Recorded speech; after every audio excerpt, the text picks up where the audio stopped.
Hola, bienvenidos. Hoy vamos a meternos con un concepto muy interesante que viene de la Escuela Bíblica de Cosmovisión y Gobierno sobre de dónde vienen las estructuras de la sociedad.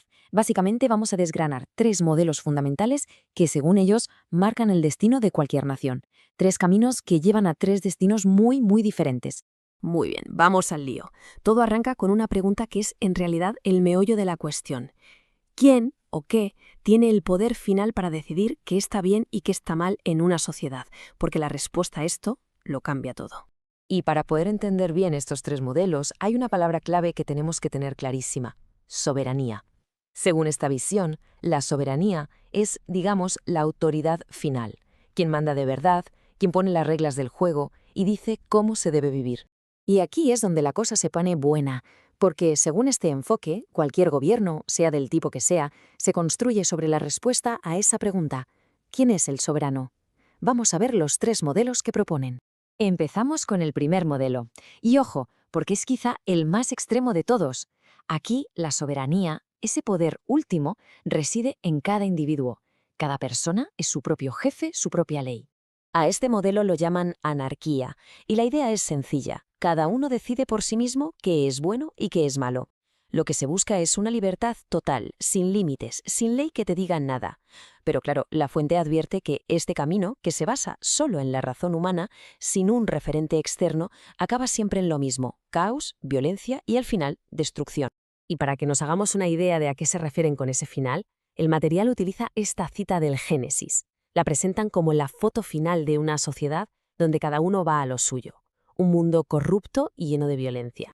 Bueno, y después del caos, ¿qué viene? Pues pasamos al segundo modelo, que según este análisis es la respuesta lógica casi inevitable a la anarquía. Cuando el desorden es tan grande que ya no se puede más, la gente empieza a pedir orden a gritos. Y esa solución suele ser el Estado soberano, o lo que ellos llaman tiranía. Aquí la soberanía cambia de manos. Ya no está en el individuo, sino en una persona o un grupito de poder, un rey, un dictador, un partido único, que decide lo que está bien y mal para todos los demás. Y sí, se consigue orden, claro que sí, pero la fuente deja claro que es un orden que se impone por la fuerza y que tiene un precio altísimo: la libertad de la gente. Se cambia caos por esclavitud, básicamente. Y aquí viene lo interesante, el concepto del círculo vicioso. Según esta visión, las sociedades se quedan como atrapadas en un bucle sin fin. Van saltando de un extremo al otro, de la anarquía al caos y del caos a la tiranía. La gente se cansa de la tiranía y se rebela buscando libertad, lo que les lleva de nuevo a la anarquía. Y el miedo a esa anarquía les hace pedir a gritos otro tirano. Es la pescadilla que se muerde la cola. Entonces, si estamos atrapados en este ciclo de caos y opresión, ¿hay alguna salida? Pues bien, el texto propone una tercera vía, un tercer camino que presenta como la única solución real. En este tercer modelo, el soberano no es ni el individuo ni el Estado, es Dios. Las reglas del juego, lo que está bien y lo que está mal, vienen dadas por una ley escrita, por ejemplo, los 10 mandamientos. Pero ojo, el mecanismo es muy diferente. No se impone por la fuerza, se basa en el autogobierno. Es decir, que cada persona, de forma voluntaria, decide vivir según esa ley moral, y el resultado, dicen, es lo mejor de los dos mundos. Se consigue orden, pero sin sacrificar la libertad. Claro, esto cambia por completo el concepto de libertad. Aquí la libertad no es vivir sin límites, haciendo lo que a uno le dé la gana. Es vivir de acuerdo con el diseño para el que fuimos creados, por así decirlo. Es una libertad con propósito, dentro de un marco que, en lugar de limitar, permite florecer. Vale, pero ¿cómo puede una sociedad que tiene este sistema de libertad con orden acabar dejándolo? Para explicarlo, el análisis se va a una historia muy concreta de la Biblia. Nos vamos a un momento de crisis total en el antiguo Israel. La época de los jueces está acabando. El profeta Samuel, que es el líder, ya es mayor, y sus hijos, que deberían seguir sus pasos, son unos corruptos. La justicia está por los suelos y la gente está harta. Y en medio de este lío, los líderes del pueblo van a ver a Samuel y le sueltan una bomba. Le dicen: mira, queremos un rey. Queremos ser como los demás países, que tienen un rey de carne y hueso que nos gobierne. Y aquí viene el giro, la interpretación que da la fuente a esta petición. Dios le dice a Samuel: tranquilo, no es a ti a quien están rechazando, me están rechazando a mí como su rey.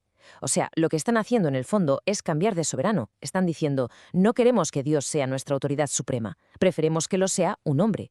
Pero antes de concederles su deseo, Dios le pide a Samuel que sea muy claro con ellos sobre lo que implica tener un rey. Les dice, mirad, un rey humano no va a ser un regalo. Y les pinta un cuadro bastante crudo. Les quitará a sus hijos para el ejército, a sus hijas, para que trabajen en palacio, se quedará con las mejores tierras y viñedos y les cobrará un diezmo de todo. La advertencia final es brutal, y acabaréis siendo sus esclavos. Y a pesar de esta advertencia tan directa, tan clara, ¿qué responde el pueblo? Pues insisten.